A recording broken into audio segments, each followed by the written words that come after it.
Good morning అండి అందరికీ. So ఈరోజు టాపిక్ ఏంటంటే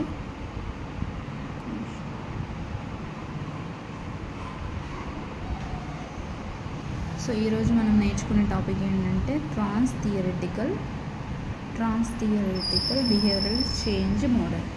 సో ఒక పర్సన్ బిహేవియర్ అనేది ఏ విధంగా చేంజ్ అవుతుంది అన్న దాని గురించి సో మనం ఈ బిహేవియరల్ చేంజ్ ట్రాన్స్ థియరిటికల్ బిహేవియరల్ చేంజ్ మోడల్ ద్వారా మనం నేర్చుకోవడం జరుగుతుంది. సో ఈ బిహేవియరల్ చేంజ్ మోడల్ అనేది ఎవరిచ్చారంటే ప్రోచెస్కా అండ్ డిస్క్లెమేట్.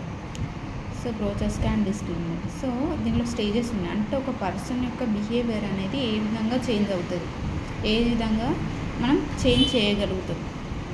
సో దీనిలో stage first one is pre contemplation, preparation, action, maintenance and termination. So ఇక్కడ ప్రీ కాంటెంప్లేషన్. సో ఎట్లా, ఇప్పుడు ఒక పర్సన్ రెగ్యులర్గా మామూలుగా రోజు ఎక్సర్సైజ్ చేయాలి, నేను ఈ రోజు నుంచి మంచి హెల్త్ హ్యాబిట్స్ ఫాలో కావాలి అని అనుకుంటాడు. మామూలుగా ఫస్ట్ ఏంటంటే ఫర్ ఎగ్జాంపుల్ ఇంకో ఎగ్జాంపుల్ తీసుకుందాం అనుకోండి. ఒక పర్సన్కి అసలు హెల్త్ అవేర్నెస్ లేదు. సో అతని హెల్త్ అనేది సంథింగ్ డ్యామేజ్ అయిపోయింది, సంథింగ్ సిక్ కావడం కానీ, వీక్నెస్ కావడం కానీ, వెయిట్ గెయిన్ కావడం కానీ, సో ఇట్లాంటివి జరిగింది. సో జరిగినప్పుడు సో అతనికి ఏంటిది అవేర్నెస్ లేదు. అసలు హెల్త్ అంటే ఏంటిది, సో హెల్త్ ఎట్లా బాగుపడుతుంది, ఏం చేస్తే హెల్త్ అనేది మళ్ళీ మన నార్మల్కి రావచ్చు అన్నది తెలియదు.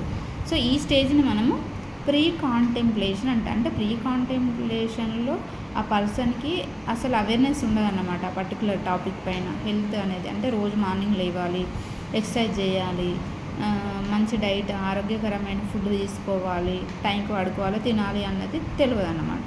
So that is pre contemplation. తర్వాత కాంటెంప్లేషన్కి వచ్చేసరికి అవేర్ అవుతాడు. నేను రోజు ఎక్సర్సైజ్ చేయాలి, మార్నింగే లేవాలి, నైట్ తొందరగా పడుకోవాలి, మంచి ఫుడ్ తీసుకోవాలన్న ఒక అవేర్నెస్ అనేది రావడం జరుగుతుంది.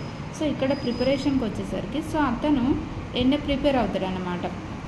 ఏంటిది, నేను ఈరోజు నుంచి సో రేపటి నుంచి నేను చేయాలి, ఇది చేయాలి, మళ్ళీ తర్వాత మార్నింగే లేవాలి, 4 o'clock లేవాలి, ఈ టైం నుంచి ఈ టైంకి నేను లేచి యోగా చేయాలి, ఎక్సర్సైజ్ చేయాలి, ఈ టైంకి ఈ ఫుడ్ తినాలి, ఈ ఫుడ్ తినాలని చెప్పేసి సో ప్రిపేర్ అవుతాడు. సో నెక్స్ట్ యాక్షన్ అంటే మార్నింగ్ నుంచి యాక్షన్ అంటే ఆ పనిని ఏదైతే ప్రిపరేషన్లో అనుకున్నాడో సో ఆ పనిని చేస్తాడు అనమాట. ఈ మార్నింగ్ నుంచి ఎక్సర్సైజ్, యోగా, మంచి ఫుడ్ తీసుకోవడం చేస్తాడు. సో అట్లనే అదే యాక్షన్ని మెయింటెనెన్స్ చేస్తాడు. సో ఈ మెయింటెనెన్స్ అనేది లేకపోయినట్లయితే అంటే కంటిన్యూస్గా మనము ఏదైతే మనం రెగ్యులర్గా హెల్తీ హ్యాబిట్స్ ఫాలో కావాలనుకున్నాం కదా, సో ఆ మెయింటెనెన్స్ అనేది లేకపోతే ఏమవుతుంది, సో మన బిహేవియర్ అనేది మళ్ళీ మంచి బిహేవియర్ అనేది ఏమవుతుంది, టర్మినేట్ అవుతుంది. ఒకవేళ మెయింటెనెన్స్ అయ్యింది అని అంటే సో మన బిహేవియర్ అనేది బ్యాడ్ బిహేవియర్ అనేది గుడ్ బిహేవియర్గా చేంజ్ కావడం అనేది జరుగుతుంది అన్నమాట. లేదు మెయింటెనెన్స్ మధ్యలో ఆగిపోయింది అని అంటే ఆ బిహేవియర్ చేంజ్ అనేది కాదు, ఇదంతా కూడా ఆగిపోతుంది అన్నమాట. దట్ ఈస్ కాల్డ్, దీన్ని ఏమంటారు, టర్మినేషన్ అంటారు. సో బిహేవియరల్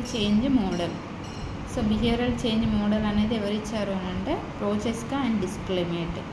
సో అంటే ఒక పర్సన్ యొక్క బిహేవియర్ అనేది ఏ విధంగా చేంజ్ అవుతుంది. సో ఫస్ట్ ప్రీ కాంటెంప్లేషన్లో సో అతనికి ఎలాంటి అవేర్నెస్ ఉండదు, కాంటెంప్లేషన్కి వచ్చేసరికి అవేర్నెస్ వస్తుంది. సో అవేర్నెస్ వస్తుంది ఆ పర్టికులర్ టాపిక్ పైన. సో చేస్తాడనమాట, ప్రిపేర్ అవుతాడు, ఇది చేయాలి అది చేయాలని చెప్పేసి. నెక్స్ట్ యాక్షన్, సో చేస్తాడు, ఏదైతే తను యోగా ఎక్సర్సైజ్ చేయాలనుకున్నాడు కదా సో మార్నింగ్ నుంచి చేస్తాడనమాట, మార్నింగ్ లేసి రెగ్యులర్గా. అట్లా కంటిన్యూగా చేస్తూ ఉంటాడు, మెయింటెనెన్స్లో ఉంటుంది. సో ఆ మెయింటెనెన్స్ అనేది కంటిన్యూషన్లో లేకపోతే ఏమవుతుంది, ఆ బిహేవియర్ అనేది టర్మినేట్ అయిపోతుంది. లేదు అంటే బిహేవియర్ అనేది గుడ్ బిహేవియర్ చేంజ్ అవుతుంది, లేదు అంటే ఆ బిహేవియర్ అట్లనే ఆగిపోతుంది. So there is no change in the human. So change అనేది ఉండదు అన్నమాట. సో మీకు ఈ టాపిక్ కనుక మీకు నచ్చినట్లయితే సో కామెంట్ చేయండి, సో లైక్ చేయండి. అండ్ నెక్స్ట్ మీకు అర్థం కాలేదంటే మళ్ళీ కామెంట్ చేయండి, సో మళ్ళీ నేను ఎక్స్ప్లెయిన్ చేస్తాను.